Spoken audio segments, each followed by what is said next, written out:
नमस्कार, मैं Vijay Vidrohi all India central council of trade unions Uttar Pradesh का अध्यक्ष हूं। मैं एक्टू की ओर से प्रदेश के निर्माण मजदूरों, स्कीम वर्कर्स, संविदा और आउटसोर्सिंग कर्मचारियों और विभिन्न हिस्से के मेहनतकश कर्मचारियों और मजदूरों से 2024 के लोकसभा चुनाव के संबंध में एक अपील करना चाहता हूं।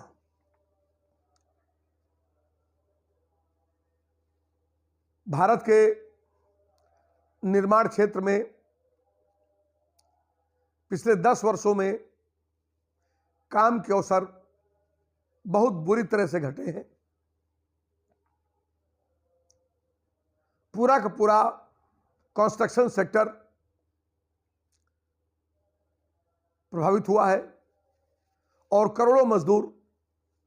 रोजगार विहीन हुए। खासतौर से कोरोना के बाद ग्रामीण आबादी पर भार बढ़ा। शहरों से करोड़ों मजदूर वापस लौट कर आए। सरकार ने वादा किया था कि हम शहरों से लौट कर आए हुए मजदूरों को उनके गांवों में रोजगार देंगे, लेकिन रोजगार देने के बजाय मनरेगा के बजट में 13.5% की कटौती करके ग्रामीण क्षेत्र में रोजगार का जो बचा खुचा अवसर था उसे भी समाप्त करने का काम केंद्र की सरकार ने किया। हालात ये हुए कि इजराइल एक युद्धग्रस्त देश है जिस पर फिलिस्तीनी बच्चों, महिलाओं, बूढ़ों, बुजुर्गों, बीमारों और निर्दोष नागरिकों की सामूहिक हत्या का नरसंहार का आरोप है। मानवता के इस दुश्मन के खिलाफ हिंदुस्तान शुरू से अपनी विदेश नीति में दुनिया के उन देशों के साथ खड़ा रहा है जो इजराइल की विस्तारवादी नीति के खिलाफ, उसकी जंग फरोशी के खिलाफ खड़े रहे। भारत सरकार ने हमारे देश के 1 लाख से अधिक श्रमिकों को उस देश में निर्माण के सेक्टर में काम करने के लिए भेजने का निर्णय लिया। All India central council of trade union act ने पूरे देश के अंदर इसके खिलाफ प्रतिवाद किया। उत्तर प्रदेश के 10,000 से भी अधिक मजदूर इजराइल में फंसे हुए हैं। ईरान के साथ युद्ध का दूसरा मोर्चा खुल गया है। एक तरफ से लेबनान मार रहा है, दूसरी तरफ से इराक हमला कर रहा है और हमारे मजदूरों की जान का कोई पुरसा हाल नहीं है। सरकार कहती है कि हमने हिंदुस्तान में 2 करोड़ से 4 करोड़ से अधिक रोजगार दिए हैं। उत्तर प्रदेश की सरकार गड्ढा खोदने से लेकर के मनरेगा में काम करने वाले श्रमिकों से होते हुए तमाम तरह के अन्य श्रमिकों के नियोजन का एक डेटा जारी किया और कहा कि हमने साल भर में 1,95,00,000 से 1 करोड़ लोगों को काम दिया।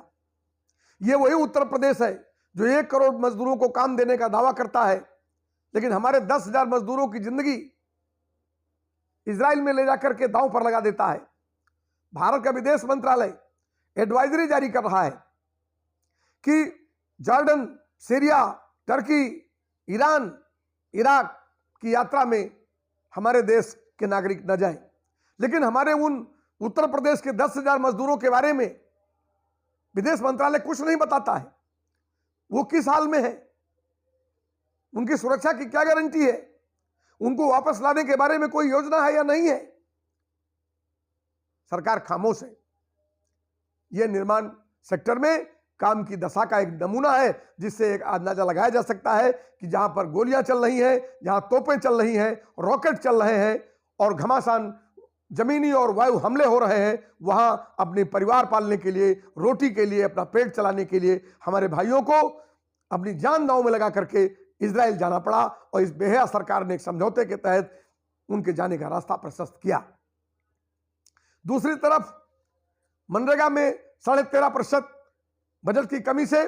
एक आदमी के हिस्से में 3 दिन से अधिक काम नहीं आ रहा है। लाखों श्रमिकों को उत्तर प्रदेश के अंदर निष्क्रिय श्रमिकों में तब्दील करने और उनको भूखों मार डालने की योजना की तरफ भारत सरकार बढ़ रही है।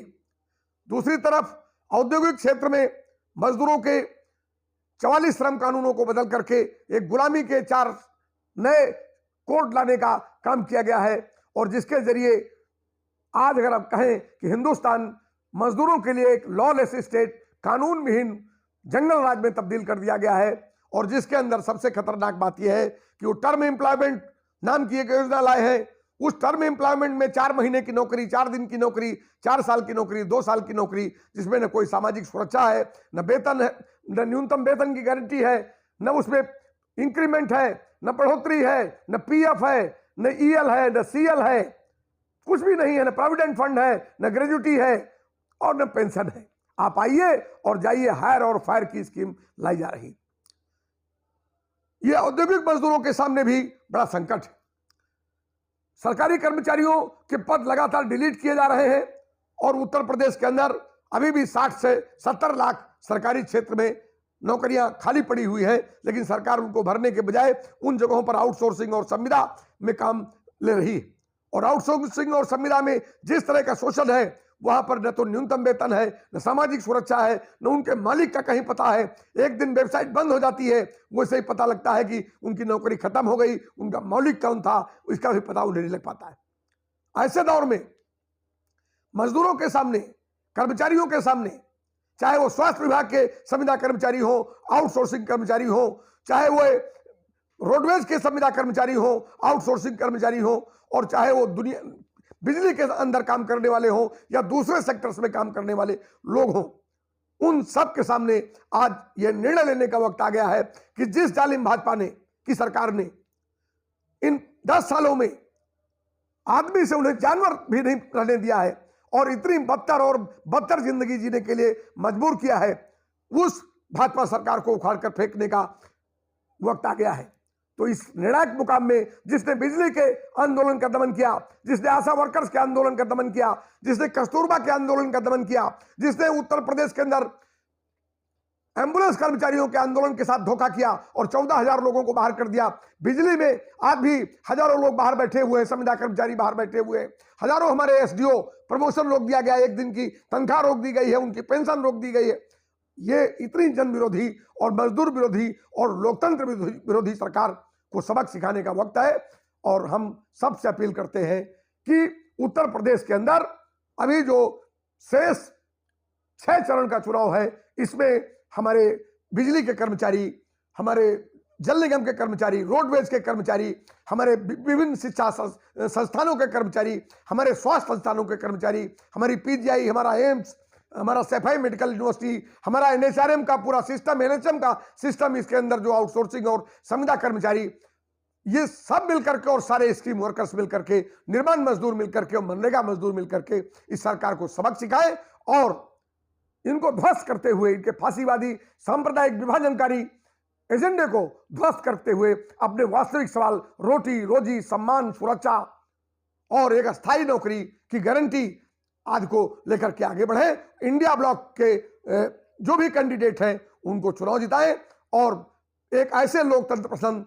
राज्य की तरफ बढ़े जहां आपके आंदोलनों की कद्र हो, आपकी आवाज की कद्र हो, संविधान में जो आपको हक हकूक मिले थे उनकी सुरक्षा हो सके। तो आइए लोकतंत्र, जमहूरियत, अपने संवैधानिक अधिकारों की हिफाजत करते हुए अपने विराट आंदोलनों की तरफ बढ़े और लोकतांत्रिक प्रक्रिया के साथ ऐसी सरकारों के निर्माण का काम करें जो हमारी आवाज को सुन सके, हम जिन्हें अपनी आवाज सुना सकें। और इसलिए यह एक बहुत निर्णायक वक्त है। 2024 इस मुल्क के अंदर मजदूरों और पूंजीवादी निजाम के बीच एक लड़ाई का युद्ध है और इस युद्ध में एक तरफ अडानी है, अंबानी है, एक तरफ हिंदुस्तान का पूरा कारपोरेट है जो हिंदुस्तान की सारी पूंजी और सारे श्रम की लूट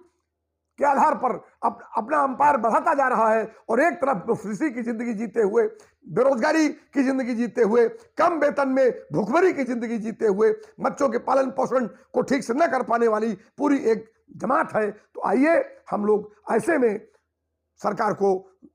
भाजपा सरकार को ध्वस्त करें, उत्तर प्रदेश की जमीन से उखाड़ कर फेंके। और उनका जो नारा है कि 80 में 80 हमारी मजदूर, किसान,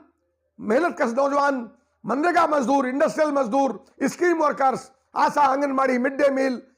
ये सब मिलकर के इनको पराजित करते हुए और उत्तर प्रदेश से खदेड़े और 80 में 80 सीटों पर हम अपना झंडा फहराते हुए और यहां पर इंडिया ब्लॉक को मजबूत करें। आइए अपने सुनहरे भविष्य की तरफ